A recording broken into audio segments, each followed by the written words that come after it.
شروع کرتی ہوں اللہ تعالیٰ کے پاک نام سے جو بڑے مہربان اور نہایت رحم کرنے والے ہیں۔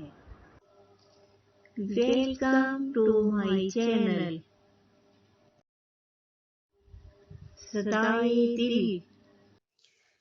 السلام علیکم۔ کچھ دن پہلے میں نے طب نبوی اور جدید سائنس کی کتاب میں شہد کے بارے میں پڑھا۔ اس بارے میں بہت سی دلچسپ معلومات اور طبی فوائد معلوم ہوئے، تو سوچا کیوں نہ اتنی اچھی باتیں آپ سب سے شیئر کر لی جائیں۔ یہ مضمون تو کافی بڑا ہے، مگر میں نے اس کو مختصر کر کے بتانے کی کوشش کی ہے، مگر پھر بھی اتنا کچھ چھوڑنے کے باوجود کم از کم 2-3 ویڈیو اور بنانی پڑیں گی۔ اگر آپ کو پسند آئے تو لائک ضرور کر دیجیے گا تاکہ آئندہ ویڈیو بنانے میں آسانی رہے۔ شہد ایک ایسی چیز ہے جس سے ہر شخص واقف ہے۔ بعض اوقات شہد کو بطور مثال بھی استعمال کرتے ہیں۔ قرآن مجید نے شہد کی مکھی کو اتنی اہمیت دی کہ ایک سورت اس کے نام سے نازل کی اور اس کے کمالات کی تعریف فرمائی۔ اس سے ظاہر ہوتا ہے کہ مکھی اور اس سے حاصل ہونے والے عناصر میں انسانی زندگی کے لیے افادیت پائی جاتی ہے۔ بہت سے جانور، پرندے، کیڑے مکوڑے اپنی ذات کی تحفظ کے لیے گھر بناتے ہیں، مگر جس طرح کا خوبصورت گھر اس کا انتظام شہد کی مکھی کرتی ہے، کسی اور پرند اور چرند کے یہاں نہیں ملتا۔ مکھیوں کا چھتا 6 کونوں والے خانوں پر مشتمل ہوتا ہے، جن کی دیواریں موم سے بنتی ہیں۔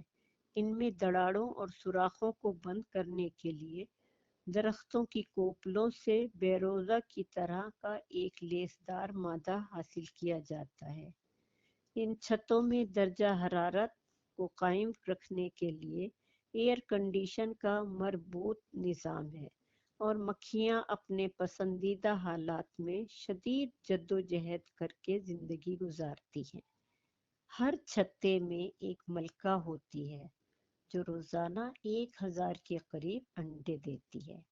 کارکن مکھیاں ان انڈوں سے بچے نکالنے، ان کو غذا مہیا کرنے اور ان کے لیے رہائشی کمرے تیار کرنے میں ہمہ وقت مصروف رہتی ہیں۔ ان کی آبادیوں میں بیکار افراد کو قتل کر دیا جاتا ہے۔ کارکن مکھیاں تمام دن اڑتی ہوئی پھولوں سے ماحول حیات تلاش کرتی ہیں۔ ہر پھول کے نیچے مٹھاس کا ایک قطرہ ہوتا ہے۔ مکھیاں اس کی تلاش میں ڈال ڈال منڈلاتی ہیں اور جہاں سے مل جائے اسے اپنے منہ کی تھیلی میں رکھ کر چھتے کی طرف لوٹ آتی ہیں۔